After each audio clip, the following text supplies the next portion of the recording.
बेताल पच्चीसी की कहानियां बहुत पुरानी बात है। धारा नगरी में गंधर्वसेन नाम का एक राजा राज करते थे।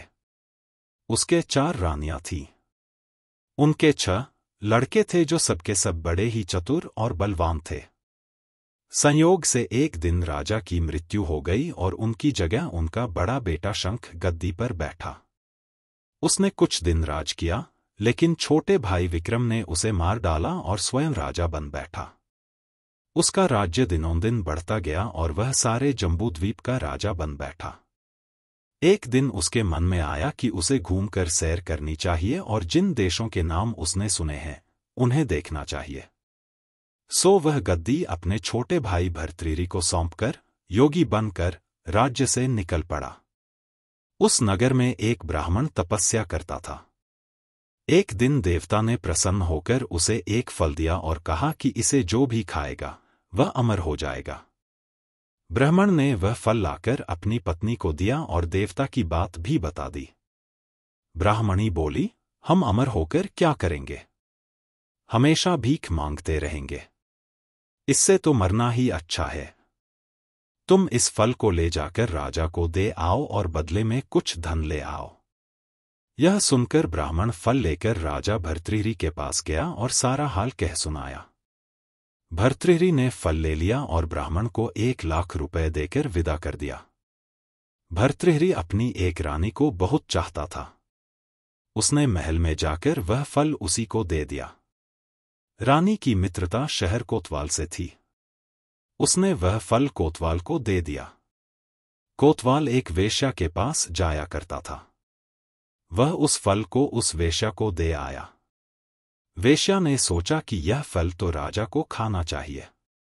वह उसे लेकर राजा भर्तृहरि के पास गई और उसे दे दिया। भर्तृहरि ने उसे बहुत सा धन दिया, लेकिन जब उसने फल को अच्छी तरह से देखा तो पहचान लिया। उसे बड़ी चोट लगी, पर उसने किसी से कुछ कहा नहीं। उसने महल में जाकर रानी से पूछा कि तुमने उस फल का क्या किया? रानी ने कहा, मैंने उसे खा लिया। राजा ने वह फल निकालकर दिखा दिया। रानी घबरा गई और उसने सारी बात सच सच कह दी। भर्तृहरि ने पता लगाया तो उसे पूरी बात ठीक ठीक मालूम हो गई। वह बहुत दुखी हुआ। उसने सोचा, यह दुनिया मायाजाल है, इसमें अपना कोई नहीं। वह फल लेकर बाहर आया और उसे धुलवाकर स्वयं खा लिया। फिर राजपाट छोड़ योगी का भेष बना जंगल में तपस्या करने चला गया। भर्तृहरि के जंगल में चले जाने से विक्रम की गद्दी सूनी हो गई। जब राजा इंद्र को यह समाचार मिला तो उन्होंने एक देव को धारा नगरी की रखवाली के लिए भेज दिया। वह रात दिन वहीं रहने लगा। भर्तृहरि के राजपाट छोड़कर वन में चले जाने की बात विक्रम को मालूम हुई तो वह लौटकर अपने देश में आया। आधी रात का समय था। जब वह नगर में घुसने लगा तो देव ने उसे रोका। राजा ने कहा, मैं विक्रम हूं। यह मेरा राज है। तुम रोकने वाले कौन होते? देव बोला, मुझे राजा इंद्र ने इस नगर की चौकसी के लिए भेजा है। तुम सच्चे राजा विक्रम हो तो आओ, पहले मुझसे लड़ो। दोनों में लड़ाई हुई। राजा ने जरा सी देर में देव को पछाड़ दिया। तब देव बोला, हे राजन, तुमने मुझे हरा दिया। मैं तुम्हें जीवनदान देता हूं। इसके बाद देव ने कहा, राजन, एक नगर और एक नक्षत्र में तुम 3 आदमी पैदा हुए थे। तुमने राजा के घर में जन्म लिया, दूसरे ने तेली के और तीसरे ने कुम्हार के। तुम यहां का राज करते हो, तेली पाताल का राज करता था। कुम्हार ने योग साधकर तेली को मारकर शमशान में पिशाच बना सिरस के पेड़ से लटका दिया है। अब वह तुम्हें मारने की फिराक में है। उससे सावधान रहना। इतना कहकर देव चला गया और राजा महल में आ गया। राजा को वापस आया देख सबको बड़ी खुशी हुई। नगर में आनंद मनाया गया। राजा फिर राज करने लगा। एक दिन की बात है कि शांतिशील नाम का एक योगी राजा के पास दरबार में आया और उसे एक फल देकर चला गया। राजा को आशंका हुई कि देव ने जिस आदमी को बताया था, कहीं यह वही तो नहीं है। यह सोच उसने फल नहीं खाया, भंडारी को दे दिया। योगी आता और राजा को एक फल दे जाता। संयोग से एक दिन राजा अपना अस्तबल देखने गया था। योगी वहीं पहुंच और फल राजा के हाथ में दे दिया। राजा ने उसे उछाला तो वह हाथ से छूटकर धरती पर गिर पड़ा। उसी समय एक बंदर ने झपटकर उसे उठा लिया और तोड़ डाला। उसमें से एक लाल निकला, जिसकी चमक से सबकी आंखें चौंधिया गईं। राजा को बड़ा अचरज हुआ। उसने योगी से पूछा, आप यह लाल मुझे रोज क्यों दे जाते हैं? योगी ने जवाब दिया, महाराज, राजा, गुरु, ज्योतिषी, वैद्य और बेटी, इनके घर कभी खाली हाथ नहीं जाना चाहिए। राजा ने भंडारी को बुलाकर पीछे के सब फल मंगवाए। तुड़वाने पर सब में से एक एक लाल निकला। इतने लाल देखकर राजा को बड़ा हर्ष हुआ। उसने जौहरी को बुलवाकर उनका मूल्य पूछा। जौहरी बोला, महाराज, ये लाल इतने कीमती हैं कि इनका मोल करोड़ों रुपयों में भी नहीं आका जा सकता। एक एक लाल एक एक राज्य के बराबर है। यह सुनकर राजा योगी का हाथ पकड़कर गद्दी पर ले गया। बोला, योगी राज, आप सुनी हुई बुरी बातें दूसरों के सामने नहीं कही जाती। राजा उसे अकेले में ले गया। वहां जाकर योगी ने कहा, महाराज, बात यह है कि गोदावरी नदी के किनारे मसान में मैं एक मंत्र सिद्ध कर रहा हूं। उसके सिद्ध हो जाने पर मेरा मनोरथ पूरा हो जाएगा। तुम एक रात मेरे पास रहोगे तो मंत्र सिद्ध हो जाएगा। एक दिन रात को हथियार बांधकर तुम अकेले मेरे पास आ जाना। राजा ने कहा, अच्छी बात है। इसके उपरांत योगी दिन और समय बताकर अपने मठ में चला गया। वह दिन आने पर राजा अकेला वहां पहुंचा। योगी ने उसे अपने पास बिठा लिया। थोड़ी देर बैठकर राजा ने पूछा, महाराज, मेरे लिए क्या आज्ञा है? योगी ने कहा, राजन, यहां से दक्षिण दिशा में 2 कोस की दूरी पर मसान में एक सिरस के पेड़ पर एक मुर्दा लटका है। उसे मेरे पास ले आओ, तब तक मैं यहां पूजा करता हूं। यह सुनकर राजा वहां से चल दिया। बड़ी भयंकर रात थी। चारों ओर अंधेरा फैला था। पानी बरस रहा था। भूत प्रेत शोर मचा रहे थे। सांप आकर पैरों में लिपटते थे। लेकिन राजा हिम्मत से आगे बढ़ता गया। जब वह मसान में पहुंचा तो देखता क्या है कि शेर दहाड़ रहे हैं, हाथी चिंघाड़ रहे हैं, भूत प्रेत आदमियों को मार रहे हैं। राजा बेधड़क चलता गया और सिरस के पेड़ के पास पहुंच गया। पेड़ जड़ से फुंगी तक आग से दहक रहा था। राजा ने सोचा, होन्हो, यह वही योगी है जिसकी बात देव ने बताई थी। पेड़ पर रस्सी से बंधा मुर्दा लटक रहा था। राजा पेड़ पर चढ़ गया और तलवार से रस्सी काट दी। मुर्दा नीचे गिर पड़ा और दहाड़ मार मार कर रोने लगा। राजा ने नीचे आकर पूछा, तू कौन है? राजा का इतना कहना था कि वह मुर्दा खिलखिकर हंस पड़ा। राजा को बड़ा अचरज हुआ। तभी वह मुर्दा फिर पेड़ पर जा लटका। राजा फिर चढ़कर ऊपर गया और रस्सी काट मुर्दे का बगल में दबा नीचे आया। बोला, बता, तू कौन है? मुर्दा चुप रहा। तब राजा ने उसे एक चादर में बांधा और योगी के पास ले चला। रास्ते में वह मुर्दा बोला, मैं बेताल हूं। तू कौन है और मुझे कहां ले जा रहा है? राजा ने कहा, मेरा नाम विक्रम है। मैं धारा नगरी का राजा हूं। मैं तुझे योगी के पास ले जा रहा हूं। बेताल बोला, मैं एक शर्त पर चलूंगा। अगर तू रास्ते में बोलेगा तो मैं लौटकर पेड़ पर जा लटकूंगा। राजा ने उसकी बात मान ली। फिर बेताल बोला, पंडित, चतुर और ज्ञानी, इनके दिन अच्छी अच्छी बातों में बीतते हैं, जबकि मूर्खों के दिन कलह और नींद में। अच्छा होगा कि हमारी राह भली बातों की चर्चा में बीत जाए। मैं तुझे एक कहानी सुनाता हूं। ले, सुन। काशी में प्रताप मुकुट नाम का राजा राज्य करता था। उसके वज्रमुकुट नाम का एक बेटा था। एक दिन राजकुमार दीवान के लड़के को साथ लेकर शिकार खेलने जंगल गया। घूमते घूमते उन्हें तालाब मिला। उसके पानी में कमल खिले थे और हंस किलोल कर रहे थे। किनारों पर घने पेड़ थे जिन पर पक्षी चहचहा रहे थे। दोनों मित्र वहां रुक गए और तालाब के पानी में हाथ मुंह धोकर ऊपर महादेव के मंदिर पर गए। घोड़ों को उन्होंने मंदिर के बाहर बांध दिया। वो मंदिर में दर्शन करके बाहर आए तो देखते क्या हैं कि तालाब के किनारे राजकुमारी अपनी सहेलियों के साथ स्नान करने आई है। दीवान का लड़का तो वहीं एक पेड़ के नीचे बैठा रहा, पर राजकुमार से न रहा गया। वह आगे बढ़ गया। राजकुमारी ने उसकी ओर देखा तो वह उस पर मोहित हो गया।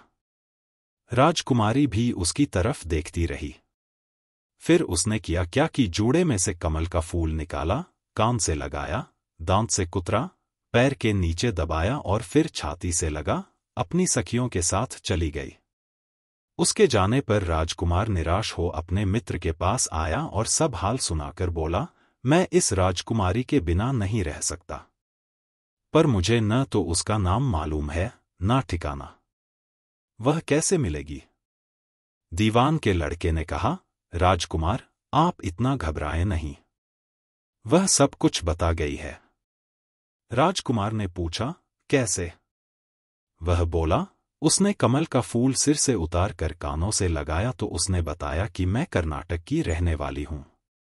दांत से कुतरा तो उसका मतलब था कि मैं दंतबाट राजा की बेटी हूं। पांव से दबाने का अर्थ था कि मेरा नाम पद्मावती है, और छाती से लगाकर उसने बताया कि तुम मेरे दिल में बस गए हो। इतना सुनना था कि राजकुमार खुशी से फूल उठा। बोला, अब मुझे कर्नाटक देश में ले चलो। दोनों मित्र वहां से चल दिए।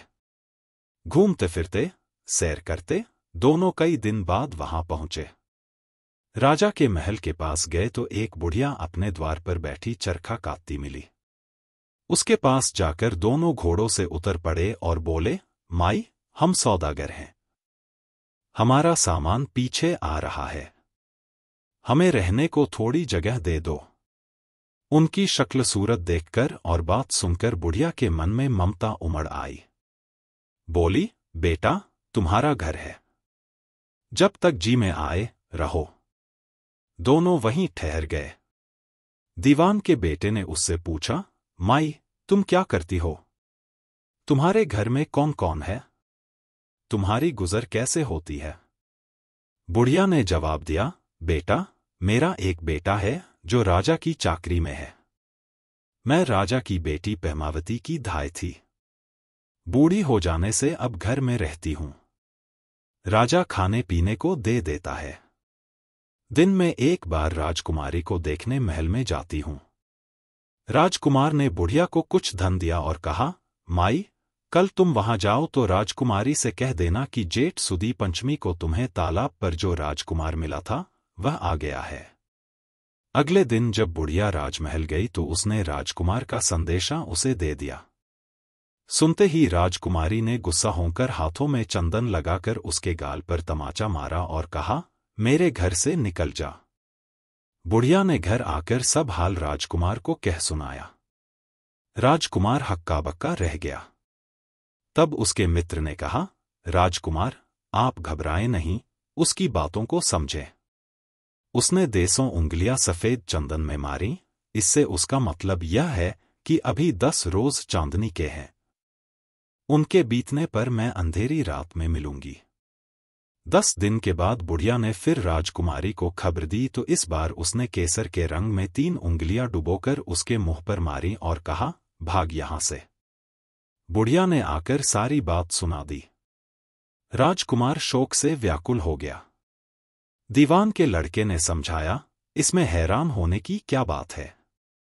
उसने कहा है कि मुझे मासिक धर्म हो रहा है। 3 दिन और ठहरो। 3 दिन बीतने पर बुढ़िया फिर वहां पहुंची। इस बार राजकुमारी ने उसे फटकार कर पश्चिम की खिड़की से बाहर निकाल दिया। उसने आकर राजकुमार को बता दिया। सुनकर दीवान का लड़का बोला, मित्र, उसने आज रात को तुम्हें उस खिड़की की राह बुलाया है। मारे खुशी के राजकुमार उछल पड़ा। समय आने पर उसने बुढ़िया की पोशाक पहनी, इत्र लगाया, हथियार बांधे। दोपहर रात बीतने पर वह महल में जा पहुंचा और खिड़की में से होकर अंदर पहुंच गया। राजकुमारी वहां तैयार खड़ी थी। वह उसे भीतर ले गई। अंदर के हाल देखकर राजकुमार की आंखें खुल गईं। एक से एक बढ़कर चीजें थीं। रात भर राजकुमार राजकुमारी के साथ रहा। जैसे ही दिन निकलने को आया कि राजकुमारी ने राजकुमार को छिपा दिया और रात होने पर फिर बाहर निकाल लिया। इस तरह कई दिन बीत गए। अचानक एक दिन राजकुमार को अपने मित्र की याद आई। उसे चिंता हुई कि पता नहीं उसका क्या हुआ होगा। उदास देखकर राजकुमारी ने कारण पूछा तो उसने बता दिया। बोला, वह मेरा बड़ा प्यारा दोस्त है, बड़ा चतुर है। उसकी होशियारी ही से तो तुम मुझे मिल पाई हो। राजकुमारी ने कहा, मैं उसके लिए बढ़िया बढ़िया भोजन बनवाती हूं। तुम उसे खिलाकर तसल्ली देकर लौट आना। खाना साथ में लेकर राजकुमार अपने मित्र के पास पहुंचा। वे महीने भर से मिले नहीं थे। राजकुमार ने मिलने पर सारा हाल सुनाकर कहा कि राजकुमारी को मैंने तुम्हारी चतुराई की सारी बातें बता दी हैं, तभी तो उसने यह भोजन बनाकर भेजा है। दीवान का लड़का सोच में पड़ गया। उसने कहा, यह तुमने अच्छा नहीं किया। राजकुमारी समझ गई कि जब तक मैं हूं वह तुम्हें अपने बस में नहीं रख सकती, इसलिए उसने इस खाने में जहर मिलाकर भेजा है। यह कहकर दीवान के लड़के ने थाली में से एक लड्डू उठाकर कुत्ते के आगे डाल दिया। खाते ही कुत्ता मर गया। राजकुमार को बड़ा बुरा लगा। उसने कहा, ऐसी स्त्री से भगवान बचाए, मैं अब उसके पास नहीं जाऊंगा। दीवान का बेटा बोला, नहीं, अब ऐसा उपाय करना चाहिए जिससे हम उसे घर ले चलें। आज रात को तुम वहां जाओ। जब राजकुमारी सो जाए तो उसकी बाईं जांघ पर त्रिशूल का निशान बनाकर उसके गहने लेकर चले आना। राजकुमार ने ऐसा ही किया। उसके आने पर दीवान का बेटा उसे साथ ले योगी का भेष बना, मरघट में जा बैठा और राजकुमार से कहा कि तुम ये गहने लेकर बाजार में बेच आओ। कोई पकड़े तो कह देना कि मेरे गुरु के पास चलो और उसे यहां ले आना। राजकुमार गहने लेकर शहर गया और महल के पास एक सुनार को उन्हें दिखाया। देखते ही सुनार ने उन्हें पहचान लिया और कोतवाल के पास ले गया। कोतवाल ने पूछा तो उसने कह दिया कि ये मेरे गुरु ने मुझे दिए हैं। गुरु को भी पकड़वा लिया गया। सब राजा के सामने पहुंचे। राजा ने पूछा, योगी महाराज, ये गहने आपको कहां से मिले? योगी बने दीवान के बेटे ने कहा, महाराज, मैं मसान में काली चौदस को डाकिनी मंत्र सिद्ध कर रहा था कि डाकिनी आई। मैंने उसके गहने उतार लिए और उसकी बाईं जांघ में त्रिशूल का निशान बना दिया। इतना सुनकर राजा महल में गया और उसने रानी से कहा कि पद्मावती की बाईं जांघ पर देखो कि त्रिशूल का निशान तो नहीं है। रानी देखा तो था। राजा को बड़ा दुख हुआ। बाहर आकर वह योगी को एक ओर ले जाकर बोला, महाराज, धर्मशास्त्र में खोटी स्त्रियों के लिए क्या दंड है? योगी ने जवाब दिया, राजन, ब्राह्मण, गऊ, स्त्री, लड़का और अपने आसरे में रहने वाले से कोई खोटा काम हो जाए तो उसे देश निकाला दे देना चाहिए। यह सुनकर राजा ने पद्मावती को डोली में बिठाकर जंगल में छुड़वा दिया। राजकुमार और दीवान का बेटा तो ताक में बैठे ही थे।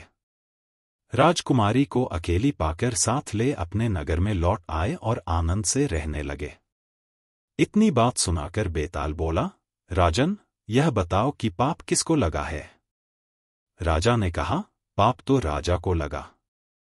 दीवान के बेटे ने अपने स्वामी का काम किया। कोतवाल ने राजा को कहना माना और राजकुमार ने अपना मनोरथ सिद्ध किया। राजा ने पाप किया, जो बिना विचारे उसे देश निकाला दे दिया। राजा का इतना कहना था कि बेताल फिर उसी पेड़ पर जा लटका। राजा वापस गया और बेताल को लेकर चल दिया। बेताल बोला, राजन, सुनो, एक कहानी और सुनाता हूं। यमुना के किनारे धर्मस्थान नामक एक नगर था। उस नगर में गणाधिप नाम का राजा राज करता था।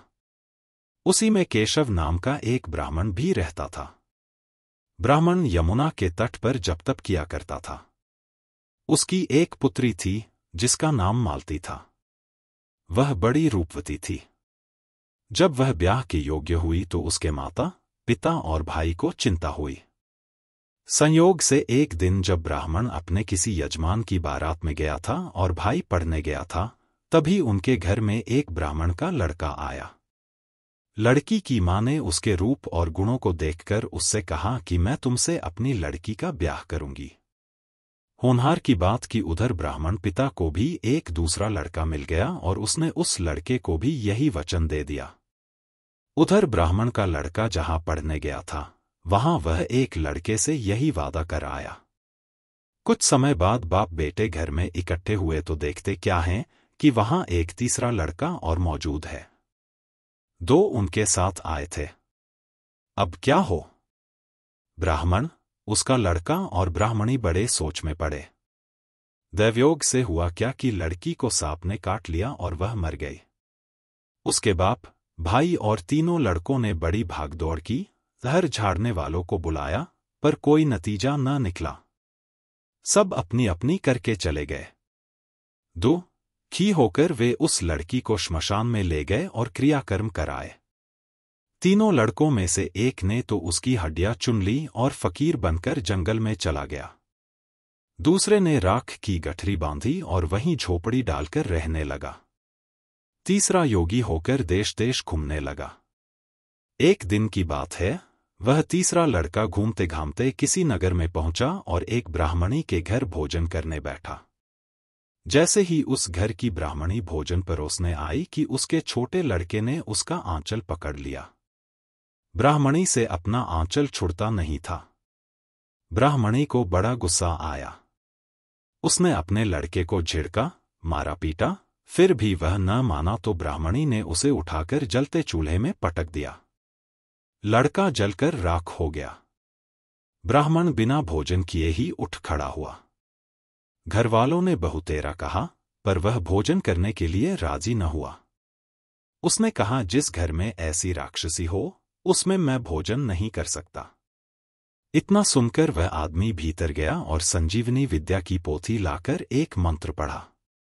जलकर राख हो चुका लड़का फिर से जीवित हो गया। यह देखकर ब्राह्मण सोचने लगा कि अगर यह पोथी मेरे हाथ पड़ जाए तो मैं भी उस लड़की को फिर से जिला सकता हूं। इसके बाद उसने भोजन किया और वहीं ठहर गया। जब रात को सब खा पीकर सो गए तो वह ब्राह्मण चुपचाप वह पोथी लेकर चल दिया। जिस स्थान पर उस लड़की को जलाया गया था, वहां जाकर उसने देखा कि दूसरे लड़के वहां बैठे बातें कर रहे हैं। इस ब्राह्मण के यह कहने पर कि उसे संजीवनी विद्या की पोथी मिल गई है और वह मंत्र पढ़कर लड़की को जिला सकता है, उन दोनों ने हड्डियां और राख निकाली। ब्राह्मण ने जैसे ही मंत्र पढ़ा, वह लड़की जी उठी। अब तीनों उसके पीछे आपस में झगड़ने लगे। इतना कहकर बेताल बोला, राजा, बताओ कि वह लड़की किसकी स्त्री होनी चाहिए। राजा ने जवाब दिया, जो वहां कुटिया बनाकर रहा, उसकी। बेताल ने पूछा, क्यों? राजा बोला, जिसने हड्डियां रखीं, वह तो उसके बेटे के बराबर हुआ। जिसने विद्या सीखकर जीवनदान दिया, वह बाप के बराबर हुआ। जो राख लेकर रमा रहा, वही उसकी हकदार है। राजा का यह जवाब सुनकर बेताल फिर पेड़ पर जा लटका। राजा को फिर लौटना पड़ा और जब वह उसे लेकर चला तो बेताल ने तीसरी कहानी सुनाई। वर्धमान नगर में रूपसेन नाम का राजा राज करता था। एक दिन उसके यहां वीरवर नाम का एक राजपूत नौकरी के लिए आया। राजा ने उससे पूछा कि उसे खर्च के लिए क्या चाहिए तो उसने जवाब दिया, 1000 तोले सोना। सुनकर सबको बड़ा आश्चर्य हुआ। राजा ने पूछा, तुम्हारे साथ कौन कौन है?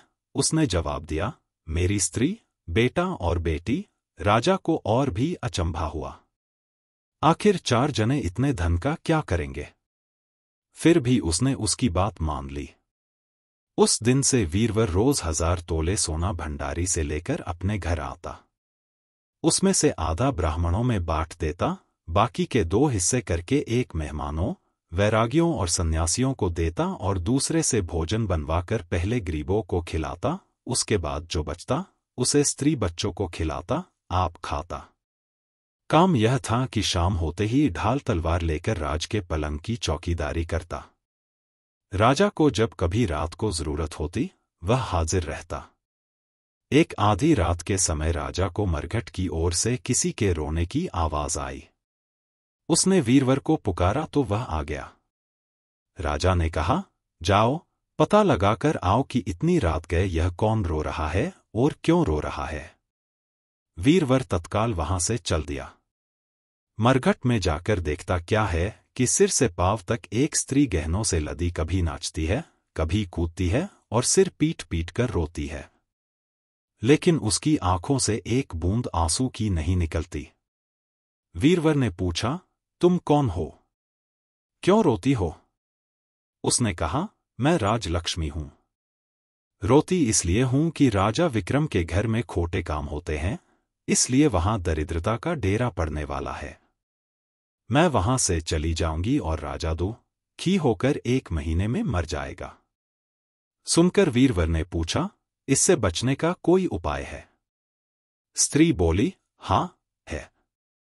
यहां से पूरब में 1 योजन पर एक देवी का मंदिर है। अगर तुम उस देवी पर अपने बेटे का शीश चढ़ा दो तो विपदा टल सकती है। फिर राजा 100 बरस तक बेखटके राज करेगा। वीरवर घर आया और अपनी स्त्री को जगाकर सब हाल कहा। स्त्री ने बेटे को जगाया, बेटी भी जाग पड़ी। जब बालक ने बात सुनी तो वह खुश होकर बोला, आप मेरा शीश काटकर जरूर चढ़ा दें।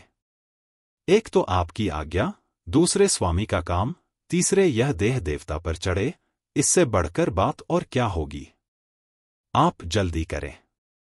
वीरवर ने अपनी स्त्री से कहा, अब तुम बताओ। स्त्री बोली, स्त्री का धर्म पति की सेवा करने में है। निदान 4 जने देवी के मंदिर में पहुंचे। वीरवर ने हाथ जोड़कर कहा, हे देवी, मैं अपने बेटे की बलि देता हूं।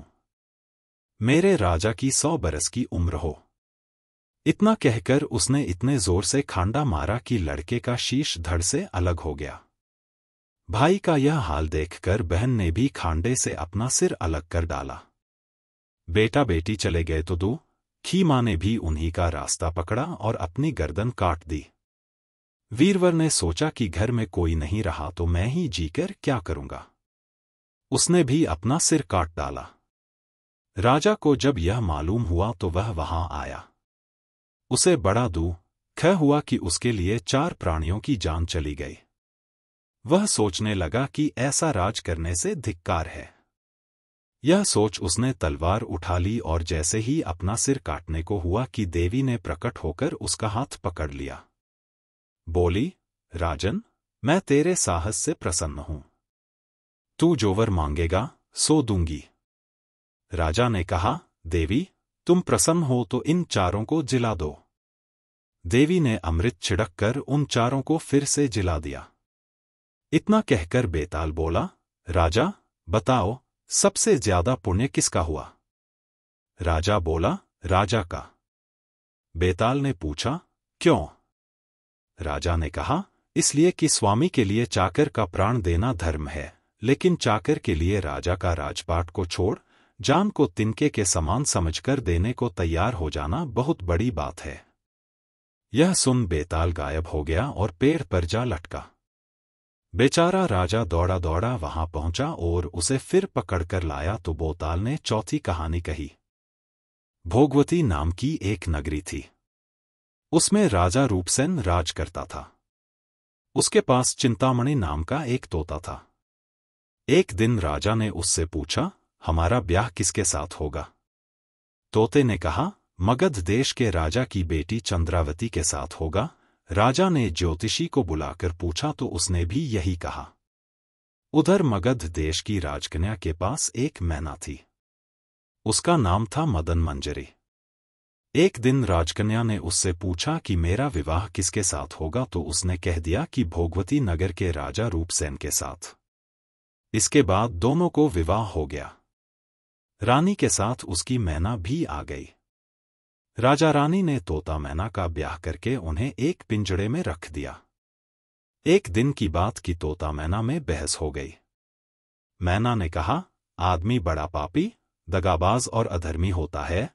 तोते ने कहा, स्त्री झूठी, लालची और हत्यारी होती है। दोनों का झगड़ा बढ़ गया तो राजा ने कहा, क्या बात है, तुम आपस में लड़ते क्यों हो? मैना ने कहा, महाराज, मर्द बड़े बुरे होते हैं। इसके बाद मैना ने एक कहानी सुनाई।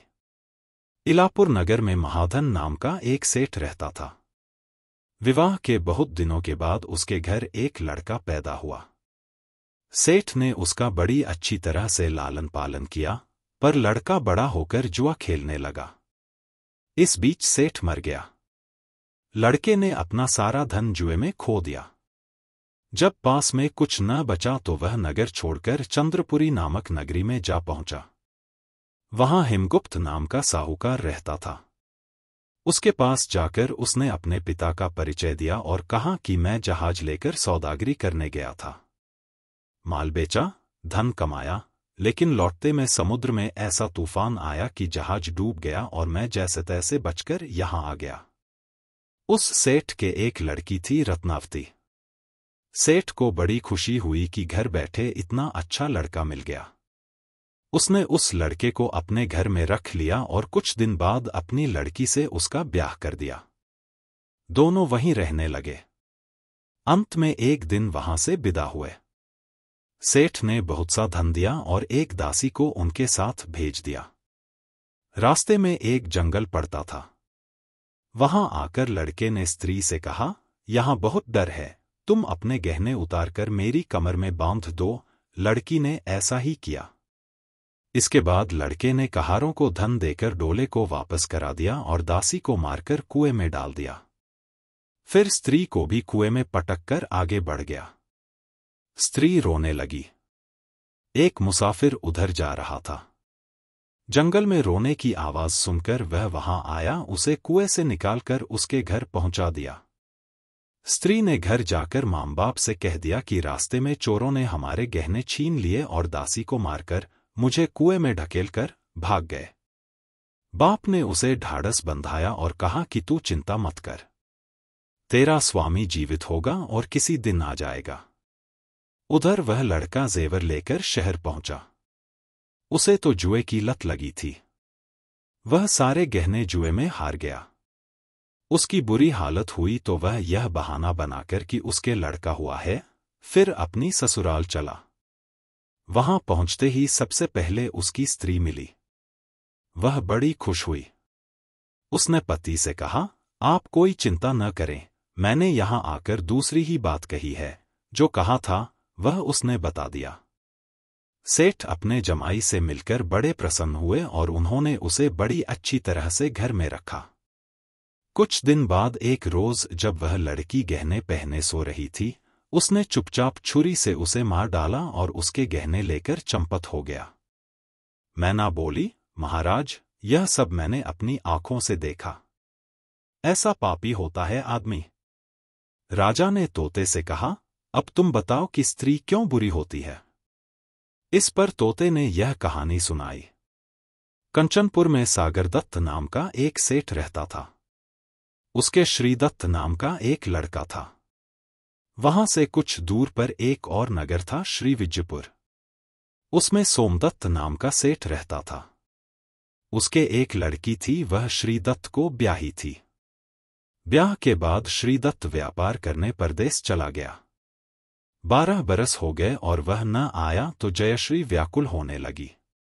एक दिन वह अपनी अटारी पर खड़ी थी कि एक आदमी उसे दिखाई दिया। उसे देखते ही वह उस पर मोहित हो गई। उसने उसे अपनी सखी के घर बुलवा लिया। रात होते ही वह उस सखी के घर चली जाती और रात भर वहां रहकर दिन निकलने से पहले ही लौट आती। इस तरह बहुत दिन बीत गए। इस बीच एक दिन उसका पति परदेस से लौट आया। स्त्री बड़ी दुखी हुई, अब वह क्या करे। पति हारात का था। जल्दी ही उसकी आंख लग गई और स्त्री उठकर अपने दोस्त के पास चल दी। रास्ते में एक चोर खड़ा था। वह देखने लगा कि स्त्री कहाँ जाती है। धीरे धीरे वह सहेली के मकान पर पहुंची। चोर भी पीछे पीछे गया। संयोग से उस आदमी को सांप ने काट लिया था और वह मरा पड़ा था। स्त्री ने समझा सो रहा है। वहीं आंगन में पीपल का एक पेड़ था जिस पर एक पिशाच बैठा यह लीला देख रहा था। उसने उस आदमी के शरीर में प्रवेश करके उस स्त्री की नाक काट ली और फिर उस आदमी की देह से निकलकर पेड़ पर जा बैठा। स्त्री रोती हुई अपनी सहेली के पास गई। सहेली ने कहा कि तुम अपने पति के पास जाओ और वहां बैठकर रोने लगो। कोई पूछे तो कह देना कि पति ने नाक काट ली है। उसने ऐसा ही किया। उसका रोना सुनकर लोग इकट्ठे हो गए। आदमी जाग उठा। उसे सारा हाल मालूम हुआ तो वह बड़ा दुखी हुआ। लड़की के बाप ने कोतवाल को खबर दे दी। कोतवाल उन सबको राजा के पास ले गया। लड़की की हालत देखकर राजा को बड़ा गुस्सा आया। उसने कहा, इस आदमी को सूली पर लटका दो। वह चोर वहां खड़ा था। जब उसने देखा कि एक बेकसूर आदमी को सूली पर लटकाया जा रहा है तो उसने राजा के सामने जाकर सब हाल सच सच बता दिया। बोला, अगर मेरी बात का विश्वास न हो तो जाकर देख लीजिए, उस आदमी के मुंह में स्त्री की नाक है। राजा ने दिखवाया तो बात सच निकली। इतना कहकर तोता बोला, हे राजा, स्त्रियां ऐसी होती हैं। राजा ने उस स्त्री का सिर मुंडवाकर गधे पर चढ़ाकर नगर में घुमवाया और शहर से बाहर छुड़वा दिया। यह कहानी सुनाकर बेताल बोला, राजा, बताओ कि दोनों में ज्यादा पापी कौन है? राजा ने कहा, स्त्री। बेताल ने पूछा, कैसे? राजा ने कहा, मर्द कैसा ही दुष्ट हो, उसे धर्म का थोड़ा बहुत विचार रहता ही है। स्त्री को नहीं रहता, इसलिए वह अधिक पापिन है। राजा के इतना कहते ही बेताल फिर पेड़ पर जा लटका। राजा लौटकर गया और उसे पकड़ कर लाया। रास्ते में बेताल ने 5वीं कहानी सुनाई। उज्जैन में महाबल नाम का एक राजा रहता था। उसके हरिदास नाम का एक दूत था जिसके महादेवी नाम की बड़ी सुंदर कन्या थी। जब वह विवाह योग्य हुई तो हरिदास को बहुत चिंता होने लगी। इसी बीच राजा ने उसे एक दूसरे राजा के पास भेजा।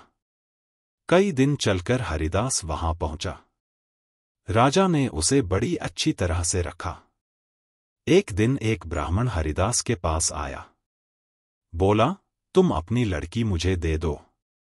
हरिदास ने कहा, मैं अपनी लड़की उसे दूंगा जिसमें सब गुण होंगे। ब्राह्मण ने कहा, मेरे पास एक ऐसा रथ है जिस पर बैठकर जहां चाहो घड़ी भर में पहुंच जाओगे। हरिदास बोला, ठीक है, सवेरे उसे ले आना। अगले दिन दोनों रथ पर बैठकर उज्जैन आ पहुंचे।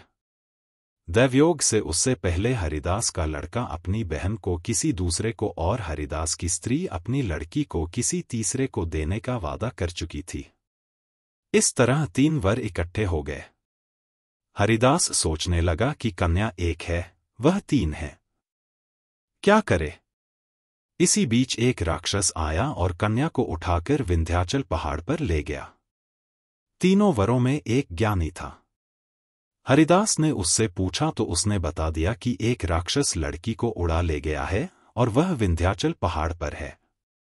दूसरे ने कहा, मेरे रथ पर बैठकर चलो, जरा सी देरी में वहां पहुंच जाएंगे।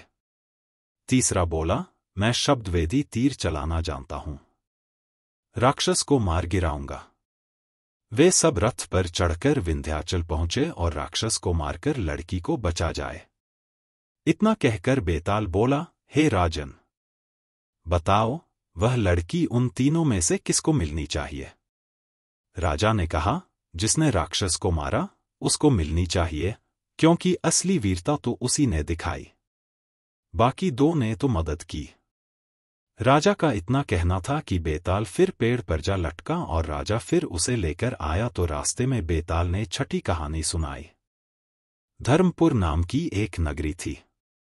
उसमें धर्मशील नाम का राजा राज करता था। उसके अंधक नाम का दीवान था। एक दिन दीवान ने कहा, महाराज, एक मंदिर बनवाकर देवी को बिठाकर पूजा की जाए तो बड़ा पुण्य मिलेगा। राजा ने ऐसा ही किया। एक दिन देवी ने प्रसन्न होकर उससे वर मांगने को कहा। राजा के कोई संतान नहीं थी। उसने देवी से पुत्र मांगा। देवी बोली, अच्छी बात है, तेरे बड़ा प्रतापी पुत्र प्राप्त होगा। कुछ दिन बाद राजा के एक लड़का हुआ। सारे नगर में बड़ी खुशी मनाई गई। एक दिन एक धोबी अपने मित्र के साथ उस नगर में आया। उसकी निगाह देवी के मंदिर में पड़ी। उसने देवी को प्रणाम करने का इरादा किया। उसी समय उसे एक धोबी की लड़की दिखाई दी जो बड़ी सुंदर थी। उसे देखकर वह इतना पागल हो गया कि उसने मंदिर में जाकर देवी से प्रार्थना की, हे देवी, यह लड़की मुझे मिल जाए। अगर मिल गई तो मैं अपना सिर तुझ पर चढ़ा दूंगा। इसके बाद वह हर घड़ी बेचैन रहने लगा। उसके मित्र ने उसके पिता से सारा हाल कहा। अपने बेटे की यह हालत देखकर वह लड़की के पिता के पास गया और उसके अनुरोध करने पर दोनों का विवाह हो गया। विवाह के कुछ दिन बाद लड़की के पिता यहाँ उत्सव हुआ। इसमें शामिल होने के लिए न्योता आया। मित्र को साथ लेकर दोनों चले। रास्ते में उसी देवी का मंदिर पड़ा तो लड़के को अपना वादा याद आ गया।